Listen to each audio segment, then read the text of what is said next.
Hello दोस्तों, स्वागत है आपका इस वीडियो सीरीज में जिसमें हम बात कर रहे हैं OSI मॉडल्स के बारे में।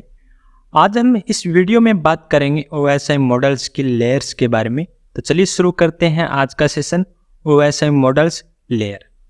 पिछली वीडियो में हम लोगों ने ये देखा था कि यानी हमारा OSI मॉडल क्या होता है, इसको कब डेवलप किया गया तथा किसने डेवलप किया। उसके बाद में हमने देखा था कि हमारा ये जो OSI मॉडल होता है, इस मॉडल के अंदर टोटल जो लेयर होती है वो कितनी होती हैं? 7। अब हम लोग इन 7 लेयर्स के बारे में बात करेंगे, यानी इन सभी लेयर्स के बारे में हम लोग डिटेल से फुल एक्सप्लेन के साथ देखेंगे। तो अभी हम लोग यहाँ पर बात कर रहे हैं 1 नंबर लेयर की, यानी हमारा जो OSI मॉडल है उस मॉडल की एक लेयर है जिसका नाम क्या है यहाँ पे? Physical layer. तो देखिए इसके बारे में, the physical layer is the lowest layer of the OSI। यानी OSI मॉडल में जो लेयर होती हैं वो 7 होती है। तो OSI मॉडल की सबसे जो लोवेस्ट यानी सबसे नीचे की जो लेयर होती है वो कौन सी लेयर है? Physical layer. कौन सी लेयर है? फिजिकल लेयर है। या हम लोग ये बोल सकते हैं कि OSI मॉडल की जो 1 नंबर जो लेयर है वो कौन सी है? हमारी फिजिकल लेयर। ओके, आगे देखिए। It is responsible for the actual physical connection between the devices. मान लीजिए उदाहरण के तौर पर ये कंप्यूटर है, ठीक है, और एक हमारा मान लीजिए ये कंप्यूटर, ये दोनों कंप्यूटर के हैं एक दूसरे से वायर के द्वारा कनेक्टेड है, ठीक है। तो इस फिजिकल लेयर का जो मुख्य जो काम है ना वो ये है कि ये जो दोनों डिवाइस है वो कनेक्ट होने चाहिए, लेकिन कनेक्ट किससे होनी चाहिए? किसी न किसी वायर से कनेक्ट होनी चाहिए। ये इसका मेन वर्क है, किसका? फिजिकल लेयर का। ओके, आगे देखिए। The main work of the physical layer of the OSI model is to activate, maintain and deactivate the physical connection। अब आगे इसका वर्क देखिए, यानी ये दोनों डिवाइस हैं कनेक्टेड हैं किसके द्वारा? वायर के द्वारा। अब इस कनेक्शन को एक्टिवेट करना यानी इन दोनों को कनेक्ट करना, कनेक्शन होने के बाद में इस कनेक्शन को क्या करना? क्या रखना? मेंटेन रखना। और ये कनेक्शन हो रहा है और ये डेटा को ट्रांसफर इन लोगों ने कर लिया। ट्रांसफर होने के बाद में इन दोनों के कनेक्शन को क्या करना? डीएक्टिवेट करना। यानी इनके कनेक्शन को एक्टिवेट करना, कनेक्शन को क्या करना? मेंटेन करना, और फिर कनेक्शन को क्या करना? डीएक्टिवेट करना। ये कुछ मुख्य काम है कौन सी लेयर की? फिजिकल लेयर की। ओके, आगे देखिए। The physical layer is responsible for movements of individual bit from one hop to the next. यानी आप लोगों ने ये देखा होगा कि हमारा जो कंप्यूटर है उस कंप्यूटर की जो मुख्य जो भाषा होती है वो कौन सी होती है? बाइनरी होती है। कौन सी होती है? बाइनरी। बाइनरी का मतलब होता है 0 और 1, यानी ये जो दोनों होते हैं इनको हम लोग क्या बोलते हैं? बाइनरी बोलते हैं। तो फिजिकल लेयर में क्या होगा? जब एक सिस्टम से दूसरे सिस्टम पर जब डेटा जाएगा तो फिजिकल लेयर में क्या होता है? जब एक सिस्टम से दूसरे सिस्टम पर जब डेटा जाता है तो वो डेटा हमेशा किस में जाएगा? 0-1 के फॉर्म में जाएगा, यानी बिट फॉर्म में जाएगा। तो फिजिकल लेयर में जो डेटा ट्रांसफर होगा वो कौन से फॉर्म में होगा? बिट फॉर्म से। अब देखिए बाइनरी और बिट का मतलब देखिए, बाइनरी तो उसे बोलते हैं जिसमें ये दोनों अक्षर हों 0 और 1। यदि या तो हमारे पास क्या है? 0 है, या हमारे पास क्या है? 1, यानी इन दोनों में से कोई एक है तो उसको हम लोग क्या बोलेंगे? बिट बोलेंगे। ओके, आगे देखिए। The data in the physical layer consist of stream of bits. ये बात हम लोग देख चुके हैं कि फिजिकल लेयर के अंदर हमारा जो डेटा कंसिस्ट यानी बना होगा, या हमारी जो भी सूचना बनी हुई होती है वो किस में बनी होगी? बिट्स में, यानी 0 और 1 में। कौन सी लेयर की बात कर रहे हैं हम लोग यहाँ पे? फिजिकल लेयर की। आगे देखिए। The physical layer encodes the signal at the sender's end and the decodes the signal at the receiver's end। अब देखिए इसका क्या मतलब है। मान लीजिए ये कंप्यूटर है, इस कंप्यूटर ने क्या किया है? इस कंप्यूटर को कोई ना कोई क्या किया है? डेटा सेंड किया है। तो ये कंप्यूटर हमारा कौन सा हो गया? सेंडर हो गया, और ये हमारा कंप्यूटर कौन सा हो गया? रिसीवर हो गया। इस लाइन का मतलब हम लोग देख रहे हैं। तो फिजिकल लेयर क्या करती है कि जब कोई भी सूचना इस सिस्टम से निकलेगी तो उस सूचना को वो क्या कर देगी? इनकोड कर देगी। क्या कर देगी? इनकोड। इनकोड का मतलब ये होता है, मान लीजिए हमने किसी को लिखा हेलो, क्या लिखा? हेलो। अब इस हेलो का कंप्यूटर की भाषा में, या इसको हमने इस मैसेज को हमने किसी दूसरे कोड में क्या कर दिया, चेंज कर दिया। जैसे मान लीजिए 1 2 3 4 कर दिया, तो किसी मैसेज को किसी कोड में बदलने की जो प्रोसेस होती है उसे हम लोग क्या बोलते हैं, इनकोडिंग बोलते हैं। तो फिजिकल लेयर क्या करेगी, सेंटर मशीन से जब डेटा निकलेगा तो उस मैसेज को क्या कर देगी, वो इनकोड कर देगी। और जैसे ही ये कोड इस रिसीवर सिस्टम पे जाएगा तो वापस इस कोड को क्या कर देगी, डिकोड कर देगी। ये काम भी कौन करता है, फिजिकल लेयर करती है। दोबारा देख लीजिए एक बार, the physical layer encodes the signals at the sender side, यानी सेंडर से जब कोई मैसेज निकलेगा उस मैसेज को किसी दूसरे कोड में बदल देगा, और दूसरे कोड में बदलने की प्रोसेस को ही हम लोग क्या बोलते हैं, इनकोडिंग बोलते हैं। और वापस क्या कर देगा, ये डिकोड कर देगी। कौन सी लेयर, फिजिकल लेयर, जब ये मैसेज किसके पास जाएगा, रिसीवर के पास जाएगा। ओके, आगे देखिए, it also defines the type of encoding scheme to used, how 0 and 1s are to be change into signals. यानी ये जो लेयर है वो लेयर साथ में ये भी डिफाइन करती है कि इनकोड का, यानी ये जो मैसेज हमने लिखा है ये मैसेज इनकोड कैसे होगा और डिकोड कैसे होगा। ये सारी जो स्कीम है, ये सारा जो प्लान है वो कौन सी लेयर के अंदर होता है, फिजिकल लेयर के अंदर होता है। ओके, आगे देखिए, it deals with the synchronization of the sender and the receiver so that the receiver and the sender are at the same bit level, their clocks must be synchronized. देखिए इसका मतलब क्या होता है, मान लीजिए ये एक कंप्यूटर है जिसका नाम है ए, और ये दूसरा कंप्यूटर है जिसका नाम क्या है। इस कंप्यूटर ने इस कंप्यूटर के साथ क्या कर रहा है, किसी भी प्रकार का कम्युनिकेशन कर रहा है। मान लीजिए ये क्या, ए जो कंप्यूटर है वो बी को क्या करना चाहता है, कुछ मैसेज भेजना चाहता है। ठीक, अब ये जो कंप्यूटर है ना, ये मान लीजिए 1 सेकंड के अंदर, कितने सेकंड के अंदर, 1 सेकंड के अंदर मान लीजिए 100 बिट भेजता है, 100 बिट ट्रांसफर करता है। कौन सा कंप्यूटर, ये कंप्यूटर। दोबारा देखिए, एक कंप्यूटर है वो 1 सेकंड के अंदर कितने डेटा को सेंड करता है, 100 बिट को। लेकिन बी हमारा जो सिस्टम है वो क्या करता है, 1 सेकंड के अंदर मान लीजिए 80 बिट ही रिसीव करने का काम करता है। यानी ए हमारा जो कंप्यूटर है उसकी स्पीड क्या है, फास्ट है। ठीक है, और बी जो कंप्यूटर है इसकी स्पीड क्या है, थोड़ी स्लो। दोनों में गड़बड़ होगी, क्योंकि ये तो 1 सेकंड के अंदर कितना बिट भेजेगा, 100, और बी वाला कंप्यूटर क्या करेगा, सिर्फ ओनली 80 बिट ही रिसीव करेगा। लेकिन तब फिजिकल लेयर क्या करती है, इन दोनों के बीच में एडजस्ट करने का काम करती है कि भाई ए उतना ही भेजेगा जितना बी ले पाए। यानी इन दोनों के बीच में क्या कर देगी, बैलेंस स्थापित कर देगी, जिससे इन दोनों की स्पीड मिसमैच नहीं हो। इसी चीज को हम लोग क्या बोलते हैं, सिंक्रोनाइजेशन बोलते हैं। ओके, आगे होगी बात समझ में। आगे देखिए, the physical layer deals with the line configuration, how the devices are connected through a dedicated link. यानी इस लाइन का मतलब ये है, यानी फिजिकल लेयर क्या करती है, कॉन्फ़िगरेशन, लाइन कॉन्फ़िगरेशन के साथ डील करती है। इसका मतलब ये है कि मान लीजिए एक कंप्यूटर किसी दूसरे कंप्यूटर के साथ कनेक्टेड है। अब ये कंप्यूटर डायरेक्ट कनेक्टेड है या किसी अदर डिवाइस के थ्रू कनेक्टेड है, ये डिसाइड करने का या ये डील करने का काम भी कौन सी लेयर करती है, फिजिकल लेयर काम करती है। ये जो लाइन कॉन्फ़िगरेशन है ये भी 2 प्रकार का होता है, जिसको अभी हम लोग आगे देखेंगे। ठीक है, तो दोबारा देख लीजिए एक बार, the physical layer encodes the signal, यानी सिग्नल को इनकोड करने का और डिकोड करने का काम करती है। और साथ में फिजिकल लेयर है वो बिट को या जो भी इनकी स्पीड है उसको क्या करने का काम करती है, सिंक्रोनाइजेशन। सिंक्रोनाइजेशन का मतलब है दोनों सेंटर और रिसीवर मशीन के बीच में बैलेंस स्टेब्लिश, यानी बैलेंस स्थापित करने का काम करती है। आगे फिजिकल लेयर क्या करती है, लाइन कॉन्फ़िगरेशन करने का काम करती है। यानी कहने का मतलब ये है कि कोई कंप्यूटर किसी अदर कंप्यूटर से डायरेक्ट कनेक्टेड है या किसी अदर डिवाइस के थ्रू कनेक्टेड है, ये भी डील करने का या ये चीज मेंटेन करने का भी काम कौन सी लेयर का है, फिजिकल लेयर का है। ठीक है, नेक्स्ट पॉइंट देखिए, the function of the physical layer. वैसे हम लोग कुछ फंक्शन के बारे में बात कर चुके हैं, यानी हमारी जो फिजिकल जो लेयर होती है वो लेयर कौन कौन से फंक्शन परफॉर्म करती है, यानी किस प्रकार की वर्क करती है। वैसे हम लोग कुछ फंक्शन के बारे में बात कर चुके हैं, लेकिन कुछ फंक्शन अलग हैं जिनके बारे में हम लोग बात करेंगे। देखिए पहला पॉइंट, बिट सिंक्रोनाइजेशन। इस टॉपिक के बारे में हम लोग यहाँ पर बात कर चुके हैं। यानी सिंक्रोनाइजेशन क्या होता है, इसको हम लोगों ने भली भांति समझ लिया है। तो दोबारा देखना चाहो तो आप लोग देख सकते हो। The physical layer provides the synchronization of the bits by providing a clock.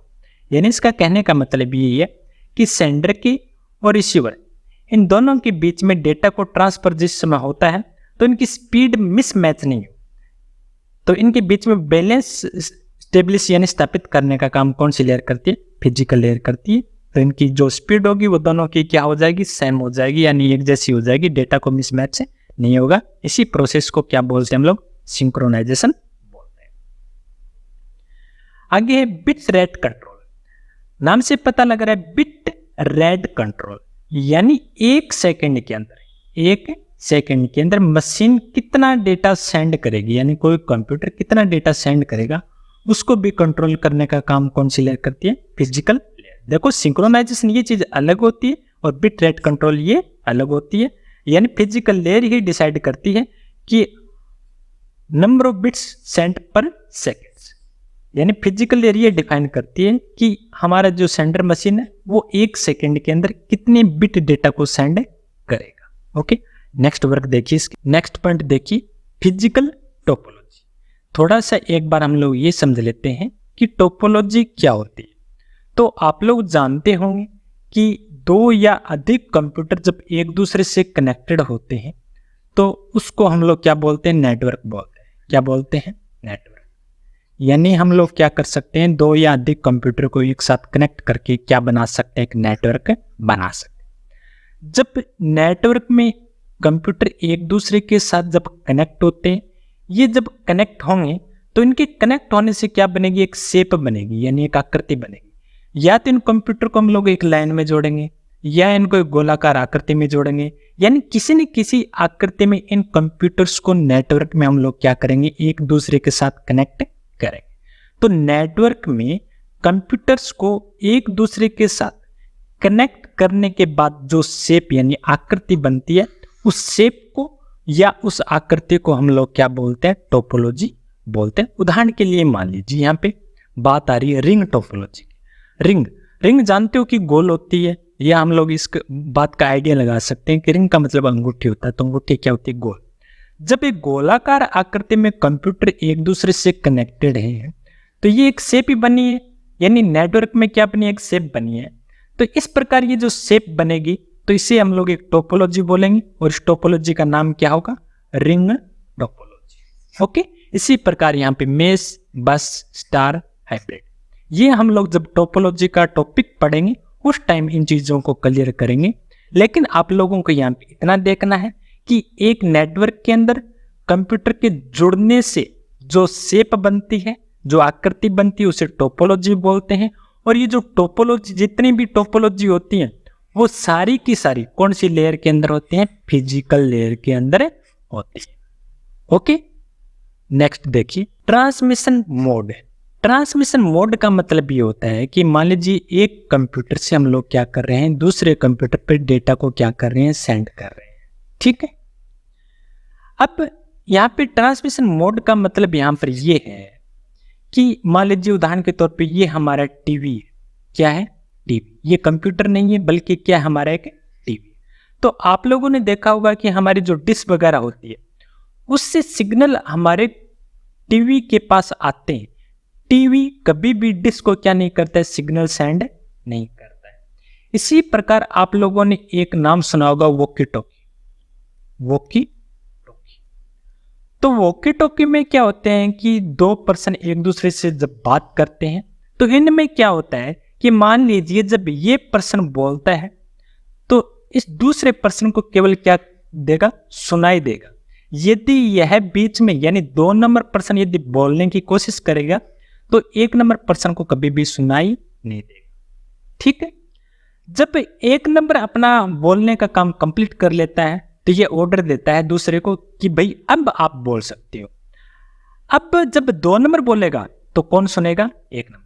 वैसे ये दोनों एक दूसरे को डेटा सेंड कर सकते हैं, लेकिन एक टाइम पर दोनों एक दूसरे के साथ डेटा को शेयर नहीं कर सकते। सिर्फ ओनली एक डिवाइस ही दूसरे डिवाइस के साथ क्या कर सकते हैं, डेटा को ट्रांसफर कर सकते हैं।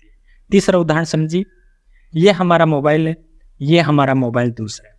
हम लोग एक दूसरे से क्या कर रहे हैं, बातचीत कर रहे हैं। ये बंदा मान लीजिए बोल रहा है, दूसरा सुन रहा है। यदि दूसरा बीच में बोलेगा तो पहले वाले को सुनाई देगा कि नहीं देगा? बिल्कुल जी सुनाई देगा।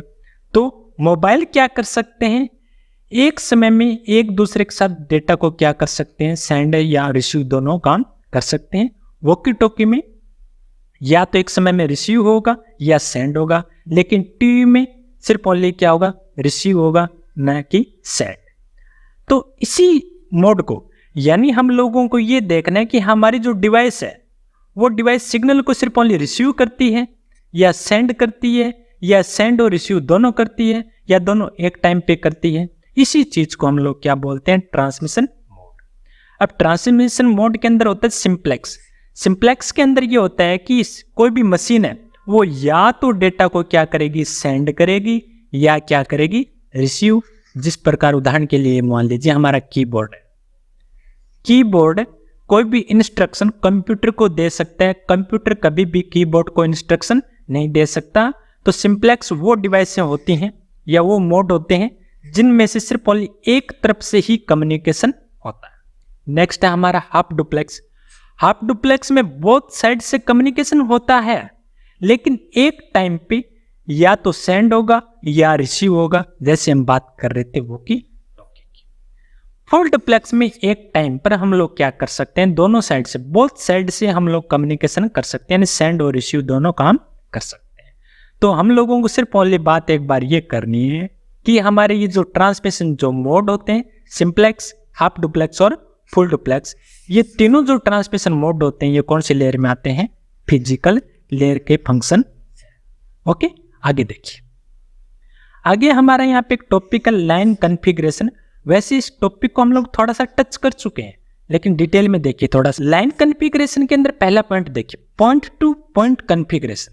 पॉइंट टू पॉइंट कॉन्फ़िगरेशन का मतलब ये है कि मान लीजिए ये दो कंप्यूटर हैं और दोनों कंप्यूटर एक दूसरे से डायरेक्ट कनेक्ट है, यानी इनके बीच में किसी थर्ड पार्टी का इन्वॉल्व नहीं। जब दो डिवाइस एक दूसरे से डायरेक्ट कनेक्ट हो तो उसको हम लोग क्या बोलते हैं, पॉइंट टू पॉइंट कॉन्फ़िगरेशन बोलते हैं। नेक्स्ट है यहाँ पे multi point configuration. Multi point configuration का मतलब ये है कि ये दोनों कंप्यूटर एक दूसरे से जुड़े हुए तो हैं लेकिन डायरेक्ट नहीं जुड़े हुए। ये मान लीजिए किसी थर्ड पार्टी के द्वारा क्या है, एक दूसरे से कनेक्ट है, तो इसको हम लोग क्या बोलते हैं, मल्टी पॉइंट कॉन्फ़िगरेशन। तो ये जो लाइन जो कॉन्फ़िगरेशन है, ये जो फंक्शन होता है, ये भी कौन सी लेयर के अंदर होता है, फिजिकल लेयर के अंदर होता है। ओके, आगे देखिए। आगे यहाँ पे ट्रांसमिशन मीडियम देखिए, यहाँ पे तो है ट्रांसमिशन मोड और यहाँ पे है ट्रांसमिशन मीडियम।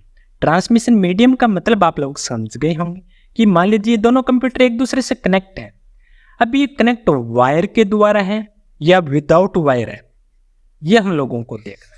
यानी दोनों कंप्यूटर एक दूसरे से कनेक्ट हैं, ये वायर के द्वारा कनेक्ट है या विदाउट वायर के द्वारा कनेक्ट है, ये देखना या ये सुनिश्चित करने का काम भी कौन सी लेयर का है, फिजिकल लेयर का है। It also defines the types of transmission medium, यानी ये दो प्रकार के होते हैं, गाइडेड मीडियम और अनगाइडेड मीडियम। आप लोगों ने नाम सुना होगा, twisted pair cable, coaxial cable और फाइबर ऑप्टिक केबल। ये कौन से मीडिया के अंदर आते हैं, गाइडेड मीडिया के अंदर। अनगाइडेड मीडिया के अंदर आप लोगों ने देखा होगा radio wave, infrared wave, satellite वगैरह, ये कौन से मीडियम के अंदर आते हैं, अनगाइडेड मीडियम के अंदर आते हैं। इन सभी को हम लोग डिटेल में देखेंगे, लेकिन अभी हम लोग यहाँ पर बात कर रहे हैं सिर्फ ओनली फिजिकल लेयर के फंक्शन की। ओके, आगे देखिए द वेरियस प्रोटोकॉल। अब हम लोगों को ये देखना है कि कौन कौन से प्रोटोकॉल फिजिकल लेयर पे काम करते हैं। अब हम लोगों को थोड़ा सा ये देखना है कि ये प्रोटोकॉल होते क्या है। तो आप लोगों ने इसकी डेफिनेशन सुनी होगी या पता होगा, यानी नियमों का समूह, एक कलेक्शन ऑफ रूल्स, नियमों के समूह को हम लोग क्या बोलते हैं, प्रोटोकॉल बोलते हैं। अब इसके अंदर कौन कौन से प्रोटोकॉल काम करते हैं, इन चीजों को आप लोगों को ध्यान में रखना है। पहला है यहाँ पे DSL, यानी ये क्या है, एक प्रोटोकॉल है जिसका फुल फॉर्म क्या है, डिजिटल सब्सक्राइबर लाइन। नेक्स्ट है यहाँ पे ISDN, integrated service digital network. और तीसरा है यहाँ पे इथरनेट। ये तीन जो प्रोटोकॉल है वो कौन सी लेयर पे काम करते हैं, फिजिकल लेयर पे काम अब इन चीज़ों को इसलिए ध्यान में रखना है क्योंकि अब मान लीजिए आप लोगों के पास 4 ऑप्शन आ गए, 3 इनमें से दे दिया और चौथा कोई और दे दिया, और आप लोगों से ये पूछा कि ऐसा कौन सा प्रोटोकॉल है जो फिजिकल लेयर पे वर्क नहीं करता है।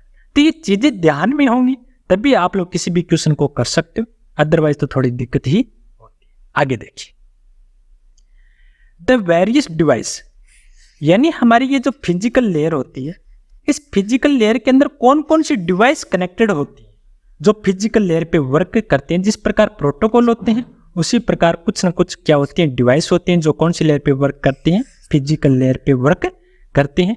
जैसे यहाँ पे है network adapter, hub, cable, repeater, modem. ये जितने भी डिवाइस हैं वो सारी की सारी कौन सी लेयर पे वर्क करती हैं, फिजिकल लेयर पे वर्क करती हैं।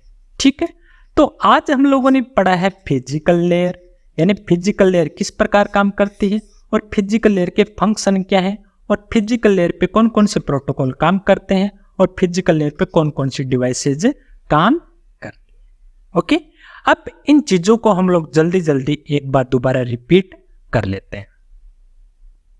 फिजिकल लेयर हमारी ओएसआई मॉडल की सबसे लोवेस्ट लेयर होती है, यानी 1 नंबर लेयर होती है। इट इज रिस्पॉन्सिबल और एक्चुअल फिजिकल कनेक्शन, यानी दो सिस्टम के बीच में किस प्रकार का कनेक्शन है उसको डिसाइड करने का काम कौन सी लेयर करती है, फिजिकल लेयर करती है।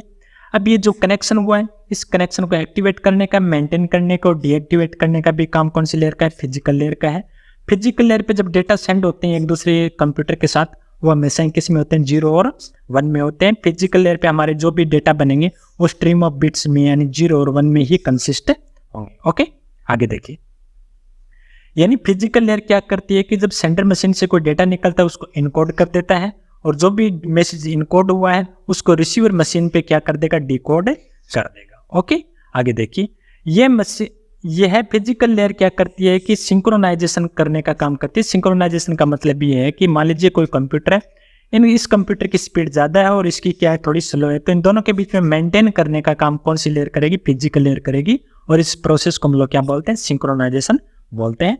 अब इस लेयर के कुछ फंक्शन है, बिट सिंक्रोनाइजेशन, जिसके बारे में अभी हमने बात की, बिट रेट कंट्रोल, यानी 1 सेकंड के अंदर कितने डेटा सेंड करेगा या कितना डेटा जाएगा उसको हम लोग क्या बोलते हैं, बिट रेट कंट्रोल बोलते हैं। आगे देखिए, फिजिकल टोपोलॉजी, यानी जो भी हमारी टोपोलॉजी होती है, रिंग, मेश, बस, स्टार, ये जो भी टोपोलॉजी होती है फिजिकल लेयर के अंदर वर्क करते हैं। इसी प्रकार हमारे जो ट्रांसमिशन मोड होते हैं जिनको हम लोगों ने अच्छे तरीके से पढ़ा है, सिंप्लेक्स, हाफ डुप्लेक्स और फुल डुप्लेक्स, ये ट्रांसमिशन मोड होते हैं, ये भी कौन सी लेयर में आते हैं, फिजिकल लेयर में। इसी प्रकार होता है पॉइंट टू पॉइंट और एक होता है मल्टी पॉइंट। यदि कोई 2 कंप्यूटर एक दूसरे से डायरेक्ट कनेक्ट हो तो उसको हम लोग पॉइंट टू पॉइंट, और यदि कोई कंप्यूटर डायरेक्ट कनेक्ट नहीं होकर किसी थर्ड पार्टी के द्वारा कनेक्ट होता है उसको हम लोग क्या बोलते हैं, मल्टी पॉइंट कॉन्फ़िगरेशन बोलते हैं। नेक्स्ट है हमारा ट्रांसमिशन मीडियम, यानी हमारे 2 कंप्यूटर एक दूसरे से कनेक्टेड हैं, वो गाइडेड मीडिया के थ्रू कनेक्टेड हैं या अनगाइडेड मीडिया के थ्रू कनेक्टेड है, तो ये भी डिसाइड करने का काम कौन सी लेयर करती है, फिजिकल लेयर करती है। इसी प्रकार हमारी जो ये लेयर है, इस लेयर के अंदर कुछ प्रोटोकॉल काम करते हैं, जैसे DSL है, ISDN और इथरनेट है।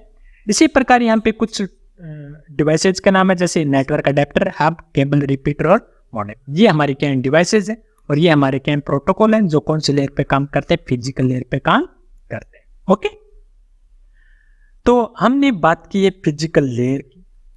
नेक्स्ट वीडियो में हम लोग बात करेंगे यहाँ पे डेटा लिंक लेयर की।